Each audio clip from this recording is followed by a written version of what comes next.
Welcome to Life Skills TTP, and today we're going to talk about systematic endpoint. Systematic endpoint is a case study I did not only on myself in the mental health crisis and substance abuse in college athletics. In sports, period, it starts younger.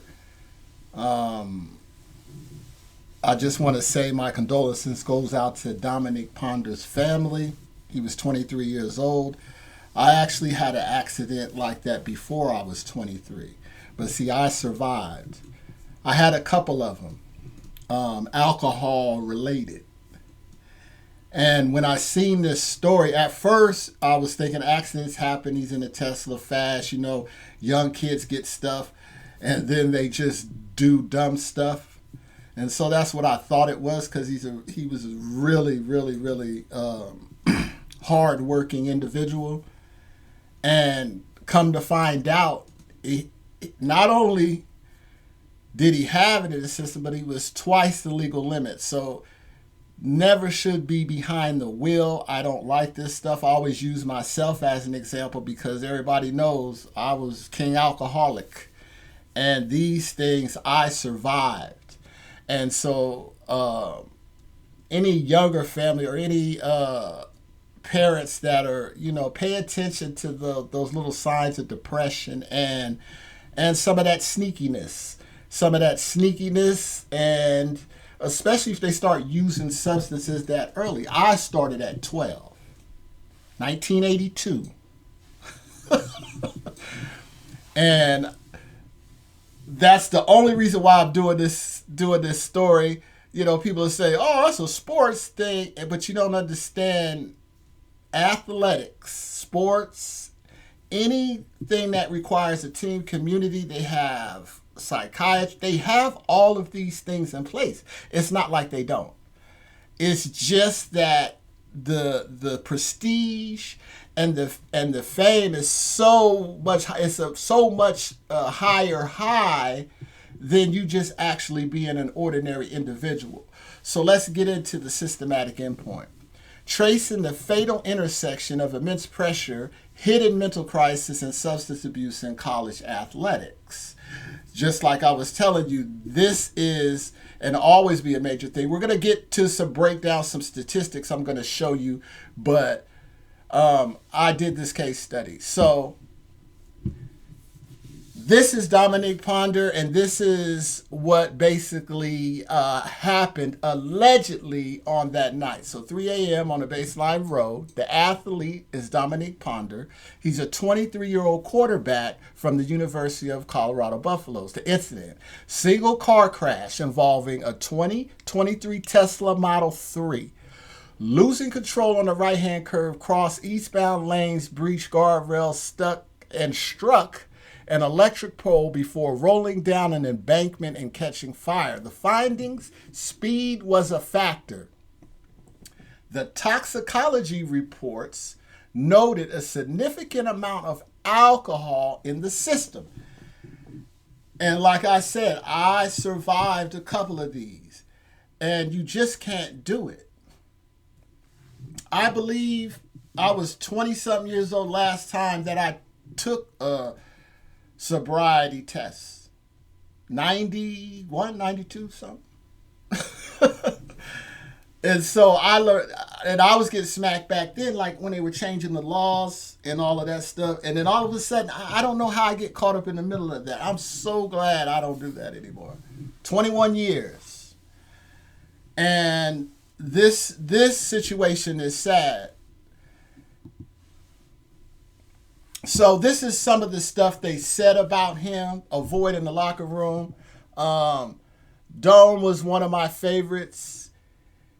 He was loved, respected, and a born leader, and that's from Deion Sanders. And Dome would have had missed a day. He would have said, life's got to move on. We got championships to win, and that was Ben Finnis. He's the safety. And in the era where you have to force people to work hard, you have to tell Dome to stop working so hard. We'll just save a spot for him in the quarterback room. Brennan Marion, offensive coordinator. And so this guy was well liked. And what else I'm going to say is that This happens all the time. Like he would have went on to do great things. He would have figured it out. But this just happens. And mental health issues and substance abuse. And I'm not saying he had either, because I have to do more digging, more get it, find out what actually, if any, if he had it, or it was something he started, or it was the pressure of where he was at. I'm going to probably say the pressure of college athletics is what really, because he doesn't have to do that. It's 3 a.m. He could have got a ride from somebody. It's just weird. So let's move on. An isolated incident or a predictable outcome. I will talk to myself. It was always going to be a predictable outcome for me, especially people watching you and they know you're doing that. They know you're getting in the car, driving, and you're drinking. They know all of this stuff. They know eventually something's going to happen. And then when it happens, then all of a sudden everybody has something to say. But before, they wouldn't just say, hey, you need to stop doing it. Hey, you know. And so with this, especially in that community, and then let's say that he is having some mental health issues. Who is he going to talk to? So the 23-year-old athlete, universally praised for his relentless work ethic and leadership, dies in a fiery crash 3 a.m. with a significant amount of alcohol in his system. To understand how this happens, we must look beyond the individual. Clinical data reveals that extreme performance pressure, untreated physical trauma, and silent mental health struggles create a pipeline that pushes young athletes towards substance abuse. And this is very, very, very true. Moving on. So, this is a chart. So the staggering scale of an athlete's suffering. And so we're going to start over here, which is the mental health. Mental health, 33.2% of NCAA athletes report experiencing episodes of depression. 1 in 3 first-year college athletes suffer from mental health or stress problems. And so 33.2%. And so opioid abuse. Opioid abuse, 52% of professional football players admit to opioid use during their careers. And this is where we get to the real. The alcohol reliance. And the alcohol reliance, up to 89% of college athletes report using alcohol as a response to injuries or feeling pressure. So you have 3 different things here: mental health, opioid abuse, and alcohol. Like this, the trifecta. And so the pressure of college athletes, and they have a lot of stuff in place. It's not like they don't try to help or they don't have systems in place to deal with this. I just think that the individual makes these decisions. These decisions are then covered up by the staff and other things. You know, we know the stories. We know the stories of the athletes. And it kind of manifests as like the old cliche, a ticking time bomb. So it manifests until it erupts. What is that going to be? Domestic, crash, going off on the coach, fighting the coach. It's going to be something.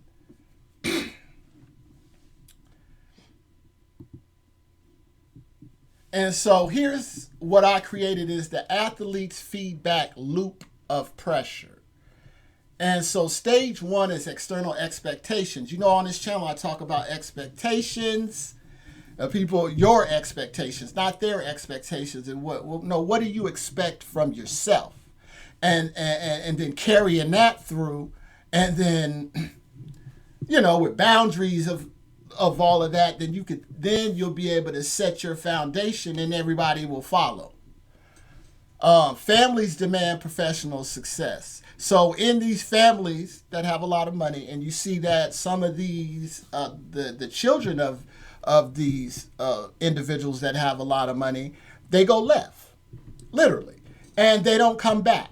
And it is a disruption to the family system, but they're not really treating the issue, whatever it is that their son or daughter is going through. And so in stage 2, it's the internalized fear. See, athletes develop fear of failure. 48% worry about perception. If unsuccessful, 61% believe public only cares about winners. Well, yeah, that's who they put on the TV. That's who they talk to afterwards. Yeah, the winners. All the time. It's not, yeah, they talk to it's a real good game. They'll say, hey, that was a hell of a battle or whatever. But, and in stage 3, we have the physical and mental strain, pushing through pain or developing performance anxiety to meet impossible standards. Well, you got to do that anyway when you're playing. You're playing hurt 90% of the time. And then you'll figure out how to do the rest of it, and then you hope that you don't get hurt. Like I told you, I've had 3 knee surgeries. My career that I thought of a professional athlete was over pretty quick. And I had my first son, and so that was it for me about all the daydreaming about being a hip-hop artist and an athlete and anything else that has to do with I'm never going to get there. Because my body has already told me that this is what's happening on this level. Well, what do you think is going to happen on the next level? And the last stage we got is huge, which is self-medication, turning to highly accessible substances to numb physical injuries or psychological stress, reinforcing the cycle. And then you go back to number 1, which is external expectations. And then you're like, I'm worried. And then you go over there and you're like having this anxiety about your performance. And then you say, skip that. I'm going to pop these. And then now you on track. So you think. Mental health divides across gender and sport. Prevalence of depression symptoms by sport and gender. Track and field, 37%. Soccer, 31%. Softball, 30%. And lacrosse, 17%. That's the women. And I went with the highest first. That's the women. Depression symptoms. The men, track and field, 25%. Soccer, 13%. Softball and baseball, 18%. And lacrosse, 12%. And so the overwhelmed gap. Feelings of depression, male 20%, female 27%. How they're feeling overwhelmed, the males 33%, the females 52%. It's a lot higher in the females. I find that interesting. I didn't really know. Well, maybe most men are not going to report it. They're just not. They ain't going to step to the plate. Not like that. They're going to make up some stuff.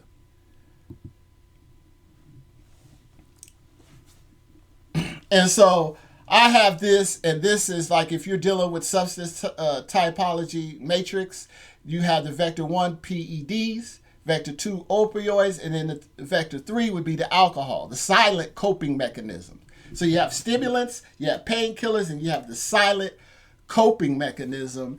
And all of these are prevalent, and they're going to be around in sports. Now look. Access method, often systematic. 30% of world champ participants admit to the banned drug. The toll. Long-term severe chemical dependency. 71% of NFL users knowingly misuse. And this is a report that they did. You know, when I picked that up, they did a report. They had the statistics. I had to take what they have. Now, I could do my own, but I want to stay on point. So the pain pipeline from injury to addiction. And I know this very well. The first time I had the knee surgery of Vicodin, codeine, took me like 90 days to heal. Then I had to go rehab, work it out, and all of that. And I was just in a dream-like state. Now, did that push me into alcohol and going into that direction? No. Like I told you, I started drinking at 12 years old. This happened when I was 15. My first one. So at 15, I was already showing signs that my body might not hold up. And I know guys will say, hey, you want to blame it on something else. No, you could act weird if you want. It is what it is. At 15, I had my first knee surgery. The odds of me actually making it is going to be remarkable. And not saying it can't be done, because I don't believe in that. I believe all things are possible. So but I'm a realist, and I understood that, hey, it's over for me in that aspect. I got to do something else. And so if you start right here, the injury, 21% of males and 14% of female athletes suffer sports-related injuries. Okay, this is where it starts. Athletes are prescribed opioids to keep playing through recovery. The hook. The psychological effect takes hold. And then the dependency. Post-healing, 11% of adolescents in the organization force use narcotics and non-medicinal purposes. So, how misused pain relievers are obtained. And so this is from Calvin Johnson, a former NFL player. You really could go in the training room and get whatever you wanted. It was too available. And that comes straight from him. And so alcohol is the silent coping mechanism. I'm going to have some coffee today. I used this for many years, from 12 years old to from 1982 to 2005. On and off, tried to quit, do some things. Since 2005, it'll be 21 years this month on the 23rd. It'll be 21 years that I have not consumed alcohol, drink alcohol. I have to say that. And why I'm doing this, why this is important to me. And so 28% of athlete users report excessive alcohol use. This goes with frat parties, initiations, hazing, all that stuff. Despite intense focus on PEDs and opioids, alcohol remains the most persuasive threat. Student athletes have higher rates of binge drinking than non-athletes. Academic research confirms athletes routinely turn to alcohol to cope with chronic physical pain and psychological pressure. Now, this systematic reliance on alcohol to numb pressures of elite performance creates the conditions for tragedies like the 3 a.m. crash on Baseline Road. And I knew they were going to get there, because it just doesn't start there. That is very, very tragic. And like I said, I survived 2 of them, like I told you. I am grateful and thankful. And it's why I do what I do, because I was him. And thinking that is okay, driving around like that, doing those things, when it's not. And it's very important that you understand that. It's not that important for you to do that. So you have the camaraderie crisis, suffering in silence. And so you have mental health disorder, depression, anxiety, eating disorder driven by body image pressures to build muscle yet remain thin. Camaraderie substance abuse directly impacts areas of the brain affected by depression and anxiety, while mentally ill athletes lean on substances to cope. Substance abuse, alcohol, stimulants, opioids. And so the missing link in here is the mental health. Just won't get the help. I know because I did it. I didn't get, you got to remember, it's 2005, 12 years old from 1982. Yeah, I went to some things. Yeah, I went to AA. Yeah, I went to, but was I serious? No. Did I actually was like, oh yeah, I'm going to stop? It was more or less, no, I need a break. And okay, this is cool, and I don't like the way I feel. I'm going back to drinking. I'm saying me, myself personally, I'm more popular that way. Hey, I don't like this. I'm some square dude. Nobody talks to me. That's me. And so the shocking truth, only 7% of individuals with co-occurring disorder receive treatment, or both. Nearly 60% receive no treatment at all. None. And all of this stuff that you're taking, what is it going to do to your body? And then you have to perform. Then you want to know why they get hurt. They got too much stuff in there. They need some food, some real stuff. And so this is the thing when the playbook fails. Dominique Potter was at the athletic facility by 5:30 a.m. every day. He was the ideal athlete, hardworking, selfless, and driven. Yet the same culture that demands athletes to push past their physical and mental limits also provides them with the mechanisms to self-medicate the resulting pain. And so athlete substance abuse is rarely a desire to break the rules. It is an agonizing attempt to survive expectations. When an athlete with the alcohol in his system crashes at 3 a.m., it is not an isolated lapse in judgment. It is a tragic endpoint of a system working exactly as it was designed. I got out of this loop. I got out of it.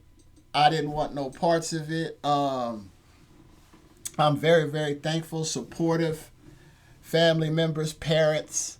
And so, like I said, this is very, very, I'm trying to find the right things. Very, very sensitive to me because, it's too young and he's gone. Very, very talented guy. And so, to prevent the next empty locker room, we must stop treating the symptoms on the field and start treating the human being inside the uniform. We must view athletes, substance abuse, and mental health problems as a societal health crisis, not just sports discipline issues. Institutions must aggressively educate staff, coaches, and families and the feedback loop of pressure. And every athletic program must employ trained medical staff capable of identifying camaraderie and offering integrated mental health and substance support. And you keep seeing the mental health and the substance support thing on there. It's very, very important. These are the end of the slides. And I just want to, I want to sum this up by saying that it is not, I'm telling you, it's not worth it. I know you can say it. I was that age. I can look back and when you're in that stuff and going, it's like nothing. Everybody's doing it.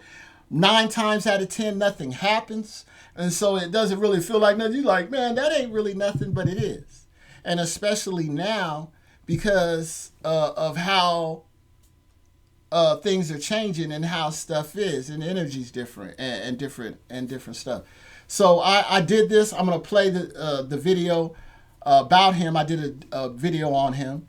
And I just wanted to come and break this down myself about athletics, not just college athletics, athletics in general, even high school, and the expectations and how you can be already addicted or on stuff before you get to the next level. That's what takes some of them out, is that they were already, and then now, it's another level, and they don't make it. So Life Skills TTP, I appreciate you listening. Condolences to Dominic Ponder's family and them, and enjoy your day.